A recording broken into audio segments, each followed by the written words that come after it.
The 77-78 season was a strange one for the Toronto Maple Leafs. Not only did he get to the semifinal round, came within 4 games of the Stanley Cup final, Harold Ballard allowed an international team to play at the Gardens even though he had a very love-hate relationship with international hockey. A team from Czechoslovakia came in to play Toronto, and one of the young stars of Toronto got called up for the game and eventually became a strong NHLer for the Leafs and Pittsburgh a couple of seasons later.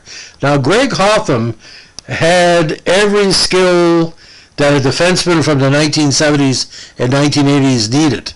He had size, he had the shot, he had good skills on the bench, good skills on the ice, good in the dressing room, good with his teammates. That's why he was selected in the 5th round, 84th overall by the Leafs. Now, 5'11", 183 defenseman came to major prominence with the beautiful Aurora, Ontario squad from his hometown in the OPGHL. Now, he was there for 2 seasons, over 71 games, 24 goals, 32 assists for 54 points.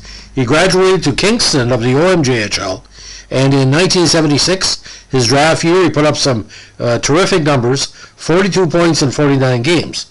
Now, his official NHL debut was October 10th, 1979, but again, he was called up for that game against Czechoslovakia from Toronto's affiliate in Saginaw. Now, over 230 games in the NHL, 15 goals, 74 assists, 89 points.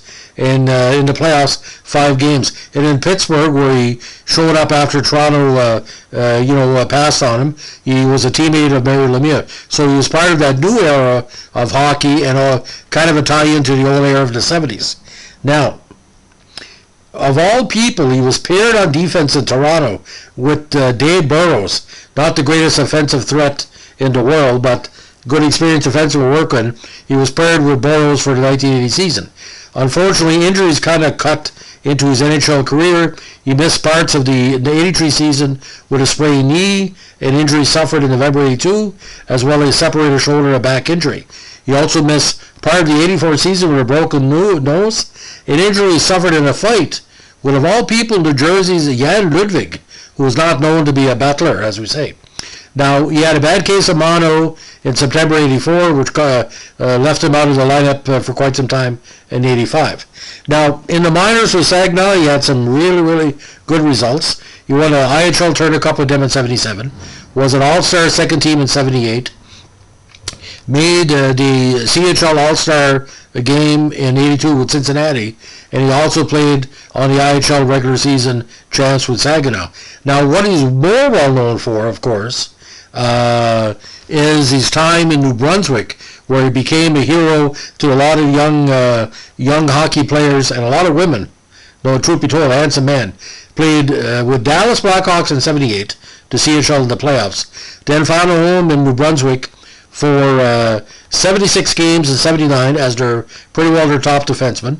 1980, he finally made Toronto with 46 games, but he found himself back with New Brunswick in 1981 with 68 games.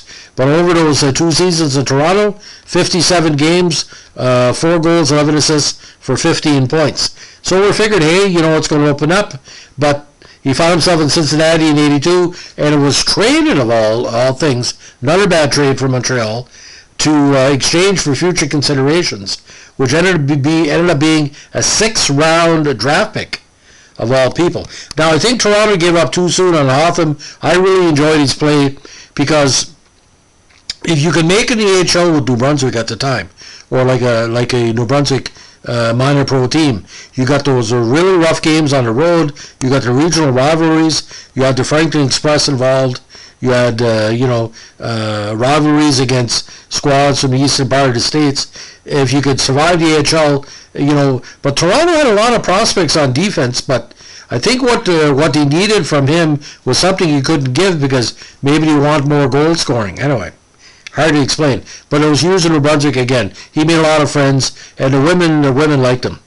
I've heard things. Put it this way. Now, Greg, not doing anything bad, but the women used to deliberately be close to the glass when he's in the warm-up. handsome man, as you can see.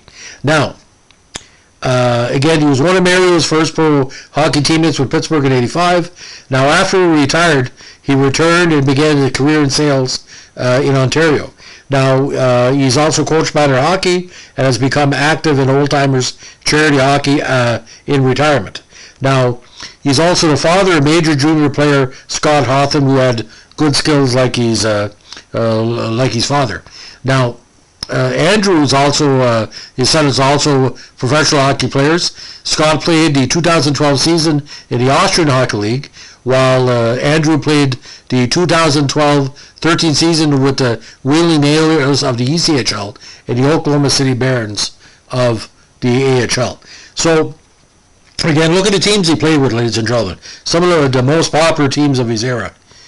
Kingston, Saginaw, Dallas, New Brunswick, Toronto, Cincinnati, the Penguins, Baltimore, Skipjack for a while, and he was in the, like I said, the Maple Leaf system in Newmarket for a number of years, but again, never got that return shot.